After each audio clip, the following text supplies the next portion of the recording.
రేవంత్ రెడ్డి గారి ప్రభుత్వం పట్ల, కాంగ్రెస్ ప్రభుత్వం పట్ల అబద్ధాల పునాది పైన ఈ ప్రభుత్వం ఏర్పడ్డది. హామీలు ఏవైతే ఇచ్చినా ఒక్కటి కూడా 6 గ్యారెంటీల ఒక్క గ్యారెంటీ కూడా ఇలా అమలు కాలేదు. మహాలక్ష్మి గ్యారెంటీ మొదటి గ్యారెంటీలో ఒకటి, దాంట్లో మహాలక్ష్మి గ్యారెంటీలో 3 ఉన్నాయి.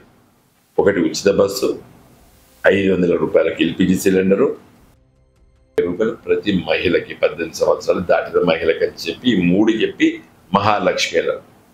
ఈ 3 ఒకటే ఫ్రీ బస్ ఇచ్చారు. వాటికి డబ్బులు కట్టలేదు. ఫ్రీ బస్ అయితే ప్రజలకైతే ఫ్రీ బస్ అయితే దొరికింది. 500 రూపాయల సిలిండర్ అని చెప్పిండు. ఇవాళ మీరే 975 రూపాయలు పెట్టి కొనుక్కోండి, నేను మిగతా 475 రూపాయలు నేను పంపిస్తానన్నాడు. అంటే ఉచిత హామీలను కూడా ఉద్దరబెట్టచ్చు అని చెప్పింది ఇవాళ రేవంత్ రెడ్డి.